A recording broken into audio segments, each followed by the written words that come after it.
देश की जनता को आश्वस्त करना चाहता हूं। लोग कहते हैं कि जहां तक आप पूरे देश की नजर कोरोना पे थी, आप बहुत बड़ा एक रोल उस पे आप अदा कर रहे हैं। आप एमएचए पूरा एक नजर रखे हुए हैं पूरे देश में। इसके बीच में भी आप मौका नहीं चुके और मध्य प्रदेश में आपने जो है सरकार बदल दी। ये ज्योतिरादित्य सिंधिया कू आपने कैसे किया? मैंने नहीं किया है।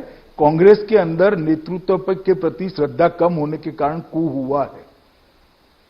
देखिए, मध्य प्रदेश में कांग्रेस की सरकार थी, इसको बचाने की जिम्मेदारी मेरी कैसे हो सकती है? इसको बचाने की जिम्मेदारी सोनिया जी और राहुल जी की है। उनके यहां से इनके इतने बड़े नेता नाराज होकर इस्तीफे देकर निकल गए, इतना बड़ा ग्रुप निकल गया और किसी ने दल बदल नहीं करा है, सबने इस्तीफे दिए हैं और बाद में भारतीय जनता पार्टी ज्वाइन करिए। अब मध्य प्रदेश की जनता तय करेगी इनका फैसला सही था या गलत था। मगर मैं स्पष्ट कर दूं, ये लॉकडाउन होने के पहले हुआ है। महाराष्ट्र में भी इस तरह की बातें चलती रहती हैं कि किसी न किसी दिन इस सरकार को डिस्टेबलाइज करने की जो है एक ऑपोजिशन का हरदम वो रहा है कि जो है भारतीय जनता पार्टी डिस्टेबलाइज करने की कोशिश कर रही है। भारतीय जनता पार्टी ने भी अपना अटैक काफी बढ़ाया इधर बीच। कोरोना में महाराष्ट्र आपको पता है आंकड़े काफी जैसा दिखा रहे हैं, एक काफी गंभीर स्थिति बनी हुई है। तो क्या आपको लगता है वहां पर भी भारतीय जनता पार्टी का एनसीपी से वापस बातचीत शुरू हो सकती है? वहां पे भी कुछ इस तरह की एक प्रतिक्रिया बन सकती है? आपने कहा जनता की बात, आपने कही कि जनता अगर नाखुश हो तो सत्ता। जी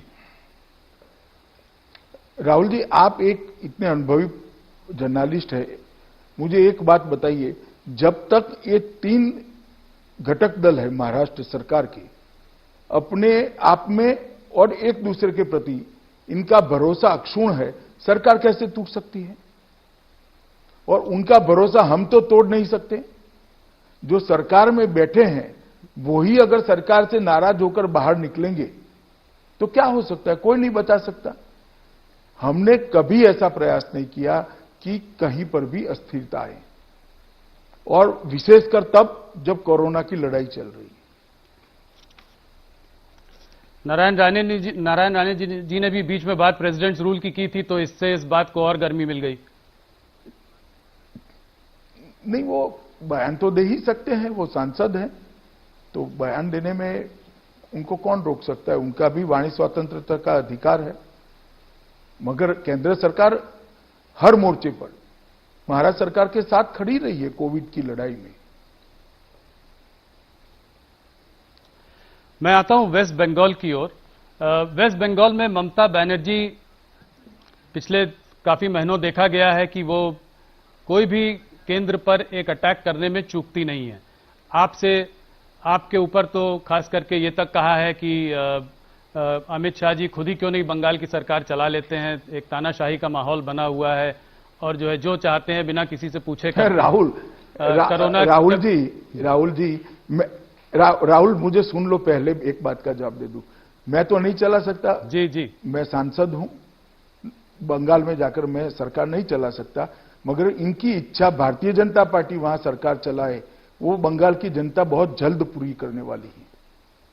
चुनाव होने दीजिए, भारतीय जनता पार्टी वहां पूर्ण बहुमत के साथ सरकार बनाएगी।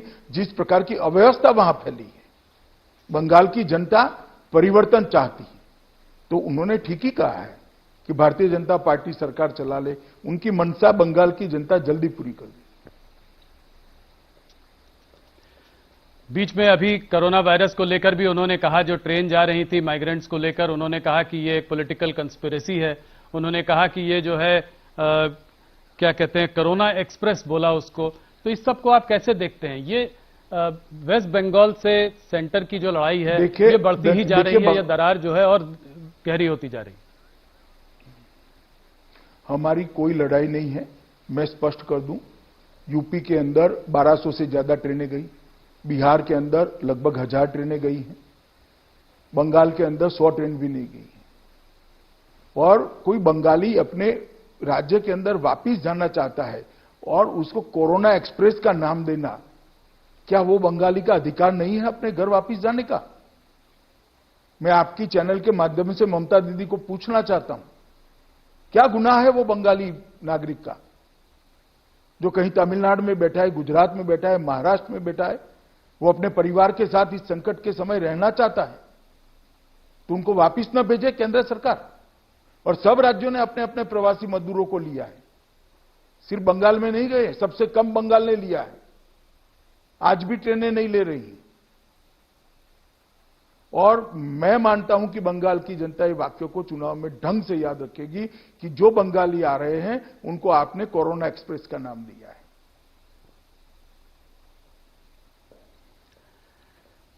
अमित शाह जी, थोड़ा बात आपके मैं गृह मंत्री होने के उस पर बात करना चाहूंगा। हम लोगों ने आपसे बहुत सालों बात किया है एक भारतीय जनता पार्टी के अध्यक्ष की तरह।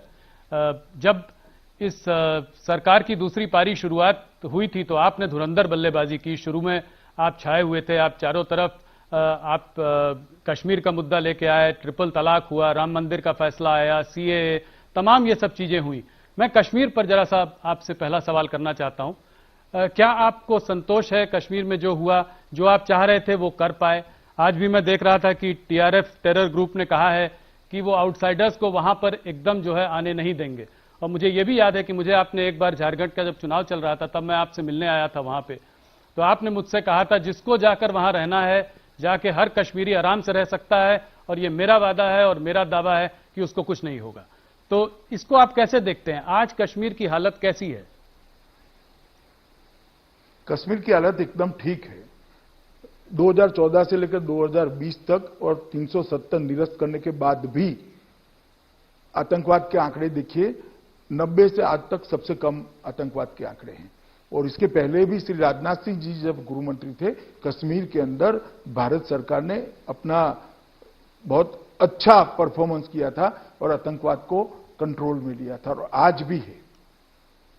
मैं कश्मीर की जनता को भी आश्वस्त करना चाहता हूं कि उग्रवाद से, आतंकवाद से कश्मीरी बच्चों को मुक्ति दिलाने का काम नरेंद्र मोदी सरकार ही कर सकती है। अमित शाह जी, सीएए पे थोड़ी सी बात करना चाहूंगा।